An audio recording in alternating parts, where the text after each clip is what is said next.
Hi guys, I wanted to get on here and give you guys an end of year review of everything that we've done for our 2024-2025 school year. So you'll see me looking down a little bit because I have my Mardell A Simple planner with my notes in it. So that's what I'm doing if I'm looking down. Okay, so for Bible, we completed Answers in Genesis Answers Bible curriculum for homeschool year 4. We absolutely love it. It's been our favorite Bible curriculum. So we've done all 4 years now. We have learned so much as a family and just grown in our walk in our faith with the Lord. And if you haven't done this curriculum, I recommend doing it with your whole family, even with high schoolers. So if you want more details on that, just leave me a comment down below and I can answer any questions that you guys have about that. So moving on, we also completed our Not Consumed Bible studies. We do this on days we aren't doing the Answers in Genesis studies. So this year we completed 4 studies. We did one each 9 weeks. So we completed Fruit of the Tongue, A Content Heart, Becoming a Servant, and Navigating Friendships. So we really enjoyed that. And then on the days that we do that as well, I kind of go through some apologetics books and some devotionals that we have in our rotation with like a morning basket type thing. So that kind of wraps up what we did for Bible. Really love that time. And this is something that we do together at the beginning of our day, and we do it all together family style. So moving on to language arts, my 8th graders who I will start with. So my 8th grader completed his 3rd year of IEW structure and style level 1B. So that is level B, year 1. We absolutely love it. That's what we use for writing. He does it completely independently. And if you guys are thinking, oh, it just seems overwhelming with writing and stuff as you are getting into the older years, especially going into high school, I highly recommend IEW. And I have a help editing essays video I have up that you guys can take a look at on here, and that will kind of give you some tips and tricks on if you are not strong with writing yourself, you can still help have a strong writer and use resources like IEW. And then we also did IEW's Fix It Grammar Level B. Love it. It's straight to the point. It works perfectly along with their writing program. So then you kind of know what some of these dress ups and styles and techniques that your child is needing to add to their essays. And my child has just thrived with this going back in elementary school. Going and seeing where they were really struggling, just even trying to form a paragraph, to my child now thriving in their writing, confident in their writing, not struggling in their writing, and going from, like I said, barely writing a paragraph to writing a 5-paragraph essay with ease and without my help has just been amazing. Highly, highly recommend IEW. And then for literature, my oldest completed Generations Christian Stories for Children, and that one has the 3 books. It's Pilgrim's Progress, Heidi, and God's Smuggler. I highly recommend this course. I definitely recommend it for 8th graders, but if you have like an advanced, like a very, very advanced reader, a child that you really have to push so they don't get bored, this can be done as early as 6th grade. But I think if your child is average or a little above with their reading, like 8th grade is the sweet spot for this curriculum. We really enjoyed it. Our favorite book out of all of those was God's Smuggler. It was just amazing. And then to round out the rest of my 8th grade's language arts, he read independent readers on days that he was not reading for the Generations literature set. And I'm going to do a future separate video on that so I can show you guys all the books that he read through so you guys can have an idea of some good, clean books for your child to read. So now moving on to my 3rd grader for language arts. He completed the Good and Beautiful Level 2 Language Arts. This is the 3rd edition. So I like the 3rd edition because I personally do not care for the booster cards with the new edition. But if you don't have access to the old edition like I do, you can get the new editions and just not get the booster cards. And I highly recommend getting the Abeka Basic Phonics flashcards and the Abeka Handbook for reading. Both of those items you can find used online. We just use those at the beginning of the day. At this age, I pick about 6 of the flashcards that we go through front and back, and then read about 1 to 2 pages out of the handbook for reading. And this is something that I have used the flashcards since kindergarten and recommend using those through 4th grade, and the handbook for reading for 1st grade through 4th grade. And both of my children are great readers. They are strong readers and they actually enjoy reading. So these are the years where you're really building that foundation to help them learn how to read, because if you have a good reader, they can eventually become independent in their schoolwork, and they can always be learning, and that can carry on even to be an adult, being able to read and learn and understand. It's just been really great and highly recommend that. So then we also had the Generations God's Big Story Level 2. For literature, we actually ended up pausing this. It was a little bit different than the level 1. It required a lot more writing and coming up with more sentences, where I felt like the level 1 was a lot easier. It could be done even more independently, and I was just looking for something to add in that my child could do independently. But we are finding that more than half the worksheets I was needing to sit down with my child to work through them, and I really felt like with the main language arts with the good and the beautiful was plenty of writing. So we paused that, because at this age, it's good to not overdo it with the writing, because you're still solidifying and building that foundation on reading and wanting them to enjoy learning. And then we also had them read, my youngest read different books on their level. And again, I will do a future video on that so you can see what my youngest read through for the year. And now with spelling with my youngest, so we were doing the ACE word building grade 3. We actually only got through 3 paces in the first 9 weeks. My child was able to go through all of the 3 weeks work independently, but I was just finding that by the time the final test would come around, it was like he completely brain dumped everything. And so I decided to go with what my oldest used at this age.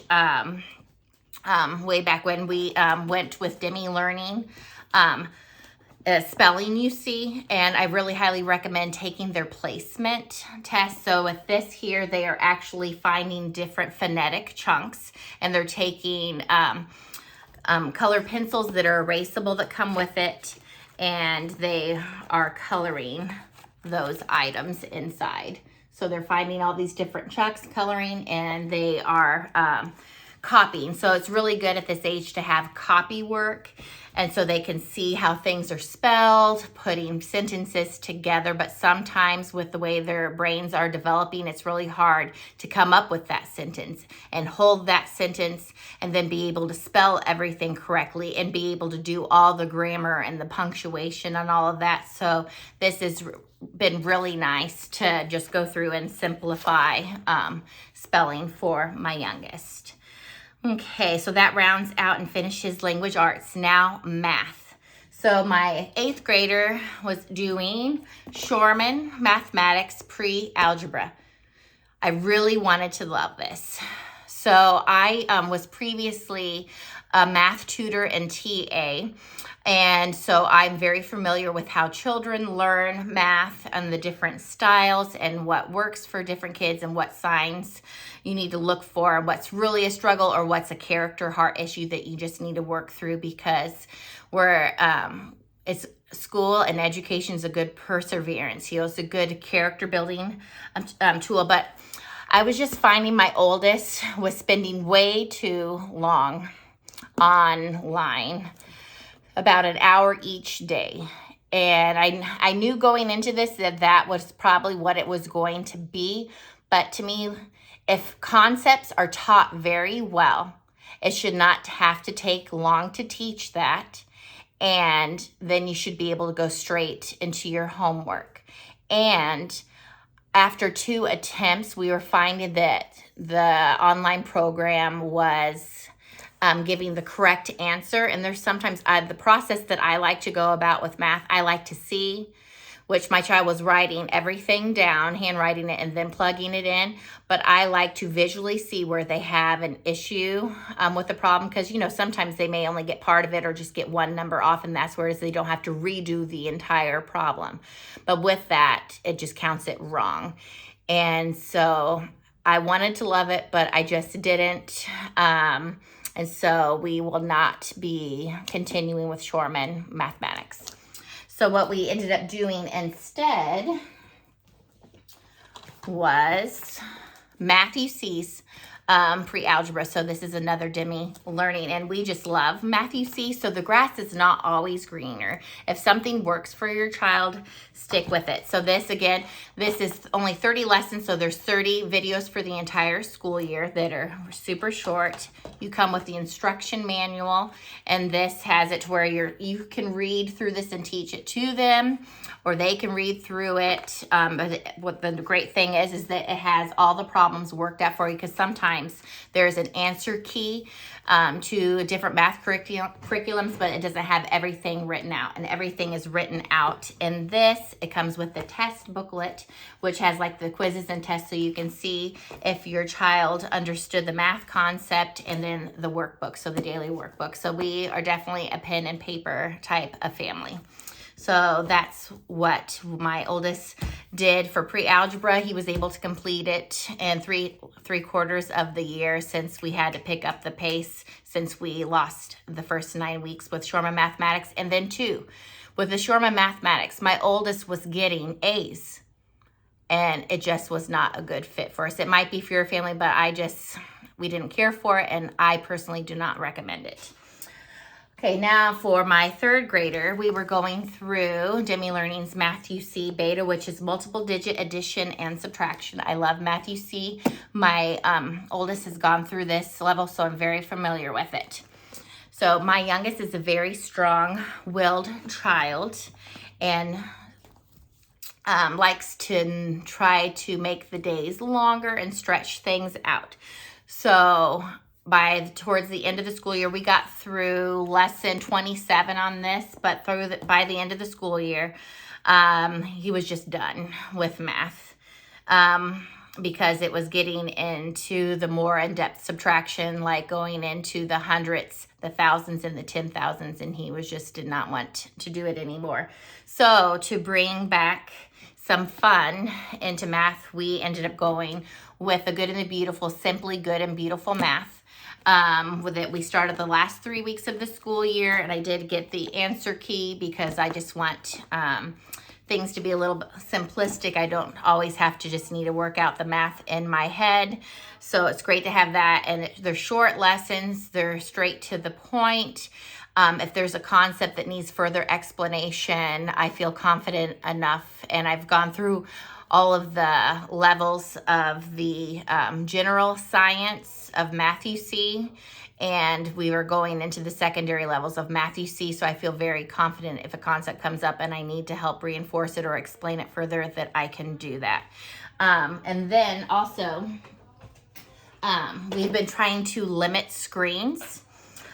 So I did get the Snowy Owl subtraction and the Anteater addition to make it more of a game to go over those math facts, because I love extra math, but that child just needs less screen time. And then he loves the little math box that comes with the little manipulatives in there. And this has been really great to just go over some things, just solidify like even time, learning time, and stuff like that. So that's what we are doing for math right now. So now going into history. So what we like to start each and every day off with is current events, and we love to do this with World Watch News. World Watch News has been just a wonderful blessing these past I think we've been doing that for like 3 years now. We just love World Watch News, and it's short, and it's great to get out of our little box and see what's going on, even around our entire nation and around the whole world. So my 8th grader did the Mystery of History Volume 2, which is the early church and the Middle Ages. We just absolutely love Mystery of History. So we've been homeschooling. This was our 9th year that we finished. And out of all of those years, my oldest told me that Mystery of History is his absolute most favorite history curriculum that we have ever used.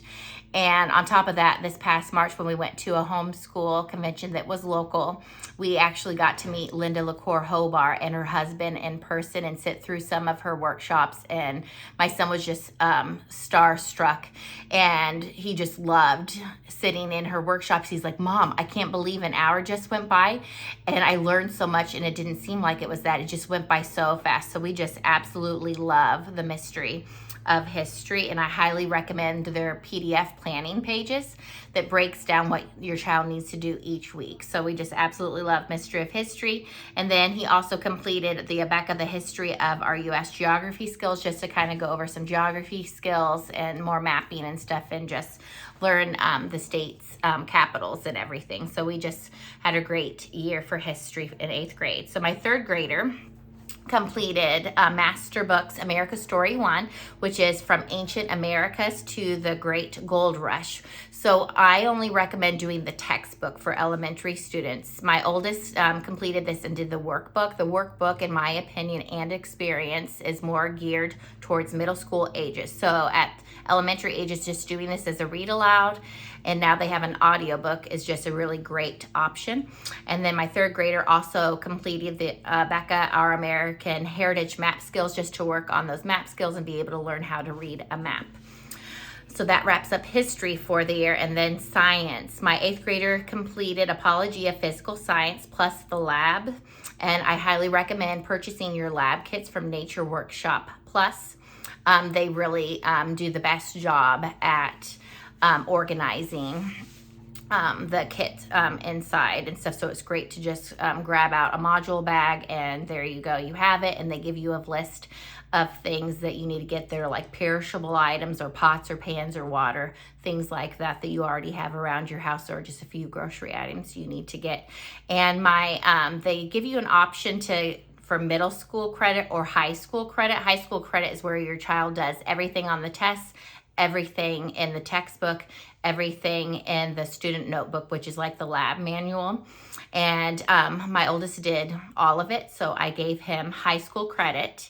And I highly recommend getting the videos because it has all of the labs on there. And if anyone has ever done a lab or experiment before, you know, sometimes it does not always turn out and it doesn't always work.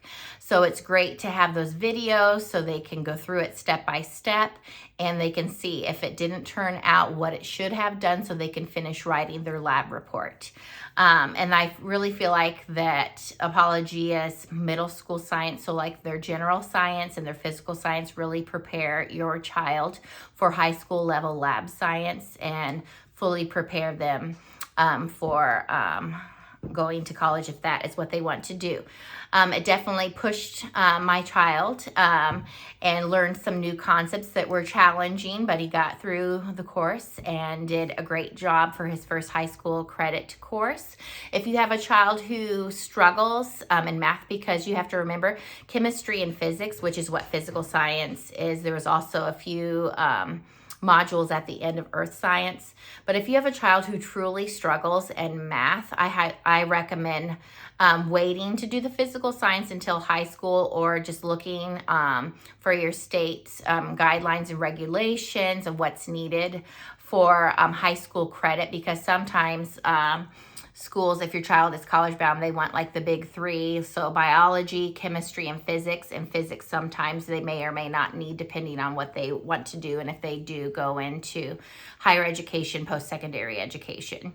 So if your child does truly struggle with math, I would not do physical science. I would do general science for 8th grade instead. And I feel like that is a great stepping stone into the high school lab sciences. And I can say this because I was the person that took all the high school science courses that was offered, and I used to major in pre-med chemistry in college and did nursing and all of those type of things. So I'm very familiar with what high school science looks like and what science looks like at college, university level. So going to my third graders, a science. So he did Master Books, God's Design, Life. We only did the textbook. This was my second time going through it because my oldest did this in third grade as well. We just loved how it broke everything down into 3 units. It's a biblical worldview, which most of our curriculum is. That's what's most important to us. But what my youngest said he enjoyed the most out of it was that the lessons were short. So, but they were so packed full of wonderful information, and I highly recommend this. And then we were doing the Generations God Made Plants. But to be honest, my youngest just, it didn't interest him, and he asked to stop it and just do the Master Books one. So we cut that out, and we just continued on and finished the Master Books, God's Design for Life, and just really enjoyed that. Okay, going on to electives. So I recommend starting 2 electives starting in 6th grade. So this is a great time to do that because you don't want your child to get through middle school, go into high school, and have a shock of the workload that is expected in high school. So adding in 2 electives in 6th grade and gradually adding more workload as you progress through middle school has been a great thing to prepare my oldest for high school courses. So his first elective that we did was Master Books Introduction to Logic and the Academy video. So the Academy videos were Dr. Lyle, who is the author, summarizing up each chapter that we went through. And we would actually watch those at the beginning before reading through a chapter, and I highly recommend them. It helped kind of like, oh, that's what the text is trying to say. Oh, okay, I get this a little bit more. This one stretched both of our brains quite a bit. I have never done logic before. I've never learned fallacies or any of those things because I had a public education from 1st through 12th grade. And yeah, there would be many days I would tell my oldest, Mike, my brain hurts. I really had to think to try to figure this out.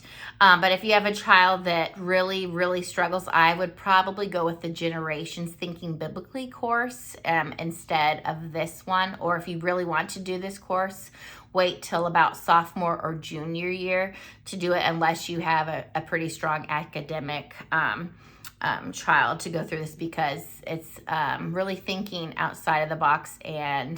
But we loved it. We learned so much and we grew so much, and my oldest and I just have continued to be close, because you'll see that I do hold on to certain subjects. Yes, my oldest could do everything independently, but I want to continue on that relationship with my teenager.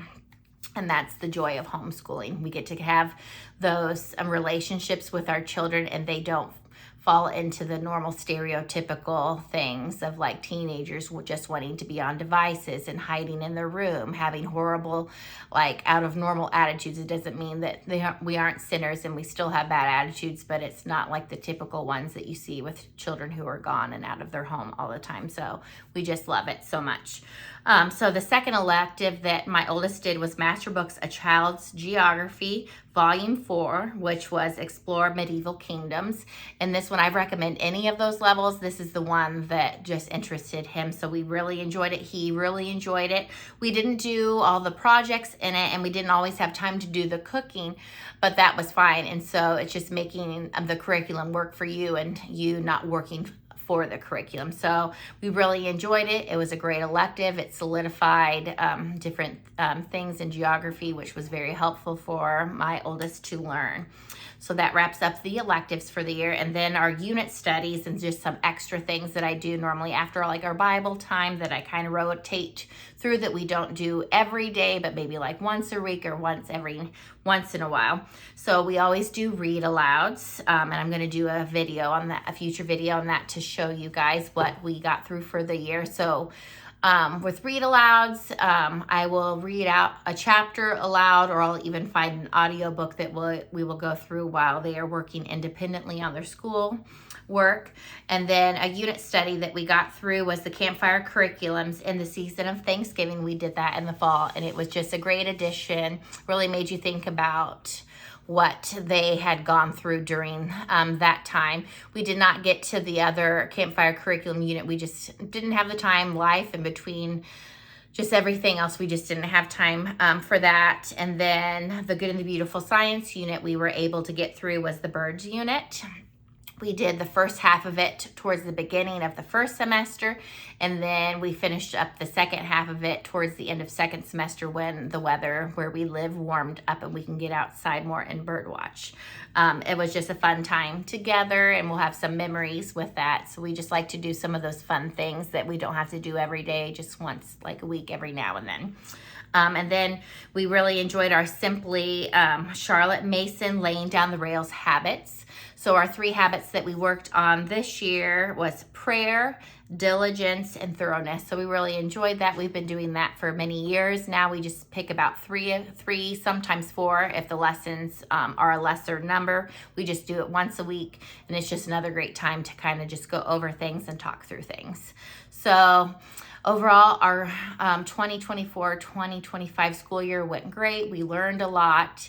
I'm happy and sad at the same time. I'm sad because another year is gone and my children are another year older, but happy because we just had a wonderful time learning and growing together and solidifying our family unit and just getting that quality time that, to be honest, we'll never get back again, but I'm so grateful for that time, and I don't have any regrets homeschooling and stuff. So I would have regrets if I sent my children away for school. So we just love homeschooling so much, and we just had a great 9th year of homeschooling, and we can't wait for this fall to start our 10th year of homeschooling. So if you guys have any questions about anything, want further explanation about things, just go ahead and comment below on this video.